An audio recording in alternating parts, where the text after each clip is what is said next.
जय हिंद। जय अखंड भारत। नमस्कार दोस्तों, स्वागत है आपका खबरनॉमिक्स में। उम्मीद करता हूँ आप सभी कुशल मंगल होंगे। अगर आप इस चैनल पर पहली बार आए हैं तो इसे सब्सक्राइब ज़रूर करिए और वीडियो पसंद आए तो लाइक का बटन दबाना बिल्कुल मत भूलिएगा। अगर आपको यूट्यूब पर मेरे वीडियोज़ नहीं दिखते, इसका मतलब ये नहीं कि मैं वीडियोज़ नहीं बना रहा हूँ। मैं हर दिन वीडियो बनाता हूँ। यूट्यूब आपके पास नहीं भेजता, इंप्रेशन नहीं भेज रहा है, तो आप सर्च में जाइए, खबरनॉमिक्स टाइप करिए, आपको मेरे सारे वीडियोज़ मिल जाएंगे। तो इस बात का आप ध्यान रखिए, आप मेरे सारे वीडियोस देख पाएंगे अगर आपको मेरे वीडियोस पसंद आते हैं, अगर आप मेरे वीडियोस देखना चाहते हैं तो। सीज फायर, जब भी लड़ाई होती है कोई किसी भी पार्ट में दुनिया के किन्हीं दो देशों में लड़ाई होती है, तो जो सबसे इम्पॉर्टेंट वर्ड जो हो जाता है उस लड़ाई के लिए वो हो जाता है सीज फायर। कि कब दोनों देश लड़ाई रोकने के लिए मान जाते हैं। अब ये हर कोई जानता है कि जब लड़ाई होती है फ़ायदा तो किसी का भी नहीं होता।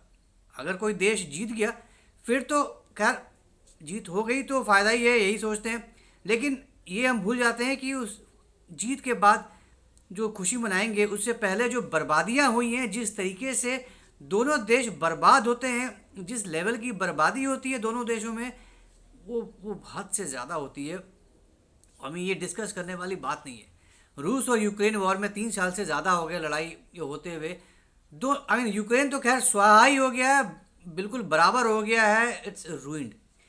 ऐसा नहीं है कि रूस को न बर्बादी नहीं हुई है, रूस को कोई नुकसान नहीं हुआ है। बहुत ज़्यादा, हद से ज़्यादा नुकसान हुआ है रूस को फाइनेंशियली। तो रशिया इज़ ड्रेन्ड आउट, बहुत बुरी तरह से उस पर असर पड़ा है रशिया के ऊपर। प्लस इतने सारे सैंक्शंस लगाए यूरोपियन नेशन ने, अमेरिका ने, कहाँ कहाँ, तो सैंक्शंस की मार पड़ गई। उसके जो फॉरेन एक्सचेंज थी वो सीज हो गया, ये बैन वो बैन, आप यहाँ नहीं कर सकते। तो अब रशिया के ऊपर तो और भी ज़्यादा आफत कि हम ये नहीं यहाँ नहीं भेज सकते, हम इसे यहाँ नहीं बेच सकते, हम ये नहीं कर सकते। तो बहुत बुरी तरह से फंस गया रूस भी। तेल अपना बेच बेच कर चीन और अमेरिका ने, चीन और भारत ने बचा लिया तेल खरीद खरीद के, हद से ज़्यादा बड़ी मात्रा में। ठीक है, तो ऐसा नहीं था कि बिल्कुल ही सारे रास्ते बंद हो गए थे, लेकिन बर्बादी तो हुई रूस में भी और यूक्रेन में भी।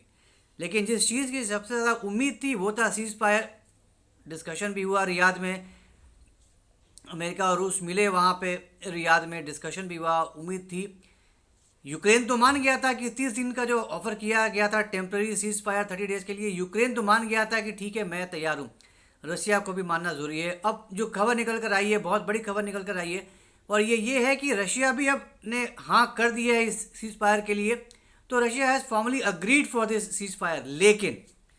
लेकिन कंडीशंस हैं कि आपको मेरे कुछ डिमांड्स मानने पड़ेंगे। और वो डिमांड्स क्या हैं? वो डिमांड्स ये हैं कि आप जो एग्री सेक्टर पे जो सैंक्शंस लगाए हैं वो सैंक्शंस आप हटाइए, राइट। जो इतने सारे सैंक्शंस लगे हुए हैं आप उसमें ढील दीजिए। आप इतने सारे सैंक्शंस के रहते हुए तो हम साइन नहीं करेंगे, इस पर हम अमल नहीं करेंगे। हम साइन कर रहे हैं, ठीक है, लेकिन आप इन बातों का भी ख्याल रखिए। ब्लैक सी में इतना ज़्यादा तबाही मचा हुआ है, उस पर भी दोनों देश मान गए हैं कि हम अब ब्लैक सी में एक दूसरे के ऊपर अटैक नहीं करेंगे। ये ट्रेड का बहुत बड़ा रूट है ब्लैक सी, तो ये बहुत ज़्यादा अफेक्ट हो रहा था ट्रेड इस रास्ते, सारा कुछ थमा हुआ था। तो जब अगर ये सीज फायर यहाँ भी लागू हो जाएगा तो अब उस ट्रेड से, ब्लैक सी से सारे ट्रेड्स फिर से रिज्यूम हो पाएंगे। सप्लाई चेन बहुत अच्छे से सुधार आएगा उसमें, महंगाई घटेगी, चीज़ें आएंगी जाएंगी, सप्लाई होना शुरू हो जाएगा। तो महंगाई से भी रिलीफ मिलेगी सब जगह, इवन रशिया में भी, यूक्रेन में भी, यूरोप में भी, एशिया में भी, सब तरफ जहाँ जहाँ से भी के लिए भी माल आता जाता है ब्लैक सी से, उसका फ़ायदा मिलेगा सारे देशों को। तो रशिया ने कहा है कि भाई हम सिर्फ बोल रहे हैं, यूक्रेन को इस पर भरोसा नहीं हो रहा। यूक्रेन बोलता है कि अभी तक तो कोई कंफर्म नहीं कर सकते, we don't rely on Russia, तो it has to formally sign, it has to formally agree. अब क्योंकि यूक्रेन को, जेलेंस्की को अब यूरोप का साथ मिल गया है, अब उनके पर निकल आए, अब उनको बहुत ज़्यादा हिम्मत आ गया है। हालांकि ये सब जानता है कि यूक्रेन नहीं जीत सकता ये लड़ाई, चाहे जो हो जाए, लेकिन फिर भी अब क्योंकि यूरोपियन यूनियन ने साथ देने का वादा कर दिया है, हम ट्रूप्स देंगे, हम तुमको हथियार देंगे, अब जेलेंस्की के सुर बदल गए हैं। अब वो भी बहुत चौड़े होकर सीज फायर के बारे में बात करता है, बहुत चौड़े होकर रूस के ऊपर उंगली उठाता है। मैं भरोसा नहीं करता रूस पे। जी हाँ, आप कैसे भरोसा करेंगे, आपके पीछे खड़े हैं यूरोपियन नेशन, इसलिए आपकी इतनी आवाज़ निकल रही है। तो देखना होगा कि अब ये और कितनी जल्दी बिल्कुल ही क्रिस्टल क्लियर होके ऑन पेपर ये सामने निकल कर आता है कि yes it's formally done and now the cease fire is on. अब दोनों तरफ से शांति रहेगी, कोई गोला बारूद नहीं होगा, कोई मिसाइलें नहीं चलेंगी, कोई अटैक्स नहीं होंगे। तो अगर ये फॉर्मली हो जाता है फिर तो इससे अच्छी बात और नहीं हो सकती। दुनिया भर के स्टॉक मार्केट बिल्कुल आग लग जाएगा, सब में बिल्कुल रॉकेट बन जाएगा स्टॉक मार्केट, सभी तरफ शांति होगी और बहुत बड़ी ये उपलब्धि होगी।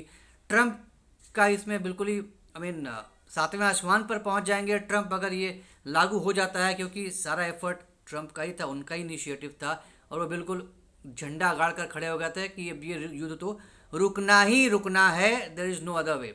तो अगर ये हो जाता है इससे अच्छी बात और कुछ नहीं हो सकती।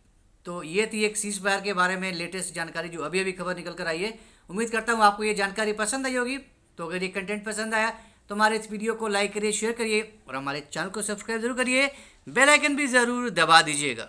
तो जल्दी मिलेंगे एक ऐसे नए इंटरेस्टिंग वीडियो के साथ, तब तक के लिए जय हिंद, जय अखंड भारत, नमस्कार।